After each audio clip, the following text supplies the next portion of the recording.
And since the assistant referee did not move, did not signal for a goal, then he couldn't have judged otherwise. Then another terrible miss from Andrea Balogun. I think that should be the miss of the weekend. Just an empty net. All he needed to do was to, he had the luxury of even controlling the ball, walking the ball into the net, but he decided to balloon the ball over the bar, and everybody were shocked. How confident are you that Enyimba can turn things around? Because it's a very tricky game. Yes. 1-0 is a very tricky scoreline. Yeah, I saw that game, and I think they will skate through because they have depth. A lot of us that watched the game actually felt that the midfield did not click against Vipers. Enyimba midfield. Yes, and they have capable replacement. Ezekiel Bassi, you were with him in Rwanda. The Chan guys in the team have not resumed. They have not resumed. Femi Thomas. But I asked the question. These guys did not play regularly for the team. Femi Thomas was on the bench. But Ezekiel Bassi was not regular for the team. So what? No. Regular is not the word to use. Wasn't starting is the word to use. Starting and regular. It's the same. Okay. Oh, you guys are on the same page. 6 and half. It wasn't starting. They're saying 6 and half. But then, no, even if you are not starting the games, the fact that you were in camp for such a long time could still have taken a toll on the play. But I was expecting that these guys would have returned to camp quite early. I can tell you that the last will not be head of this matter if Enyimba doesn't qualify, because I know they will qualify on the strength of what Oyen Wuchi has told us and how well, Enyimba seems to be. But those are the only two guys. Ekechukwu Benebu did not go. Razak. Okay, Ekechukwu Benebu. There are a couple of guys. Razak is injured. Razak at length will be fit for the second leg. So they had. What about the firepower? Umfon Udo, Christian Obiozo, those guys. Umfon did not go. Christian Obiozo did not go. So why didn't they go? I learned that Umfon, he has raised the bar for himself. A player that scored more than 20 goals. Record goal scorer in the league. Goal scorer. Why didn't he go? So if he performs below par, there will be some element of apprehension about him. So I think it behoves on the player to also gain his full fitness. We watched him at the Super 4, and that was not the info that we used to know.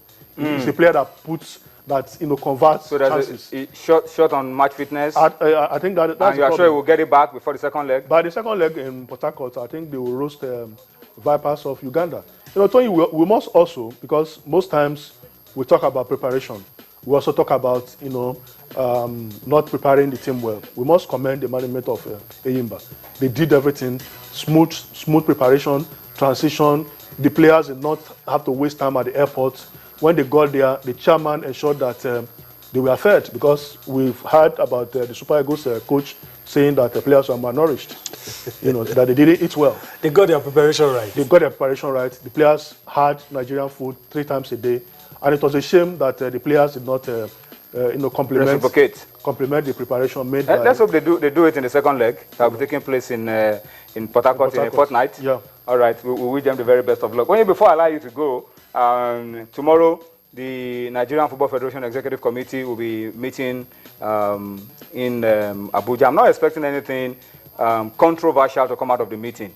The president has told us that all the issues affecting the Eagles, the coach, and all issues with technical committee are in the past, and that now we have to focus on moving forward. But what are you expecting tomorrow as they meet in Abuja?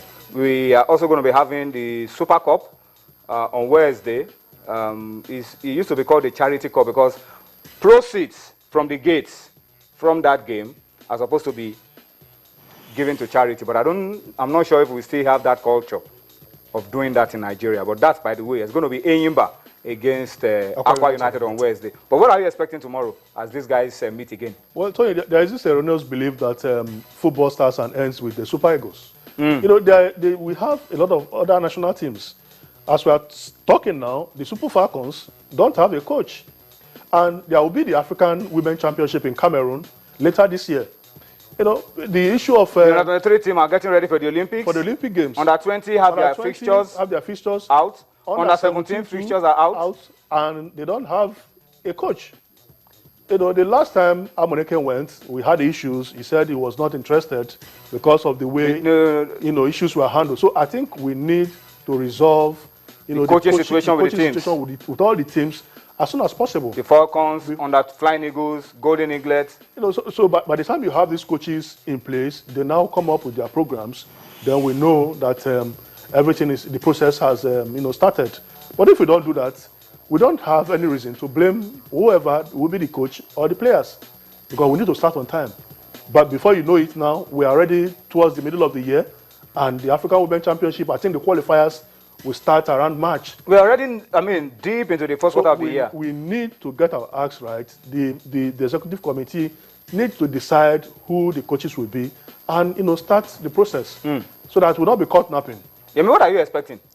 I'm not really expecting much. I know tomorrow, day of deliberation, and I'm just particularly around this very tricky match date against Egypt, and then the World Cup qualifiers. Something surely must happen. I will have to second what Oyin said. I think welfare is key. Ensure that all the issues, of course, the NFF won't go on the field and play. That's the job of the coaches. But, help ensure that their heads are on their shoulders. Help ensure that the coaches are thinking of the right things. Do away with all those distractions. Ensure that our national teams are well managed, well organized. What about the league? Traveling arrangement. Well, league as well, but I'm not expecting any problem. The Premier League, the National League, the Women League, the Nationwide League. It will still be welfare. On the strength of the football, on the strength of what we saw last season, everything seems to be okay with the MPFL, just player welfare. Those are the key.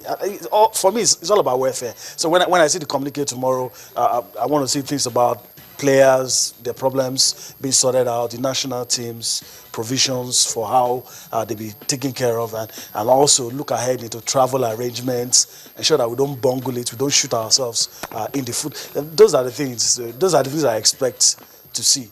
On top, you can put the other things that do not matter to me. You can put it under, but on top, I want to see things like that.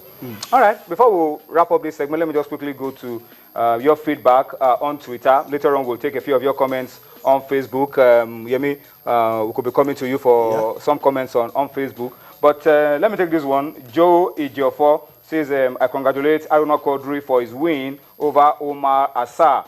That guy was almost becoming an albatross. Yeah, that guy was becoming something else. He will beat us in Lagos. He will beat us in Cairo. He will beat us anywhere. And immediately beats Aruna Kodri, he jumps on the table. So we are happy that this is happening to him. Support the MPFL. At Support the MPFL says, the old-style Congolese fans were at their usual ways. But Aqua United had a beautiful debut outing on the continent. Was a good one for Aqua United. And somehow, I just hope that Aqua United can follow the ways of BCC Lions of Boko. Yeah. Debut outing on the continent, and they went all the way, and they won it.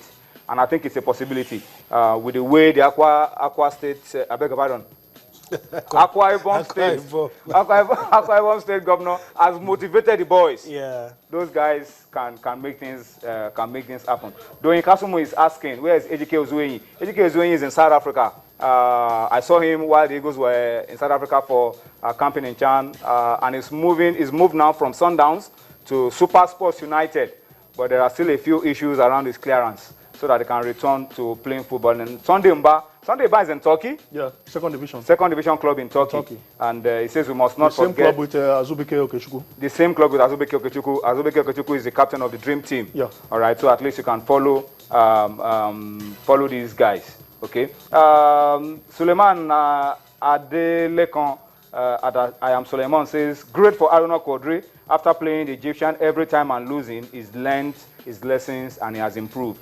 And I think that's good for us. And he says, the sports festival should always precede the Olympics, but as you guys have said, it is better late than never. I think that's one of the things that we need to look forward to. Onye, we must thank you so much for your time. We will go on a quick break now. We'll take you to Uyo, since we've been speaking about Aqua United, and allow you to see, as a way of previewing what will be happening on Wednesday when the Super Cup game will be played in Abuja between Aqua United and Enyimba. Let's take you to the Super 4 for the just concluded season and allow you to see how Aqua United became champions of the Super 4. When we return, Chobi Adepoju will be joining us on Sports Tonight, and together we'll be taking a look at some of the clubs and our expectations of these clubs when the new season begins this week.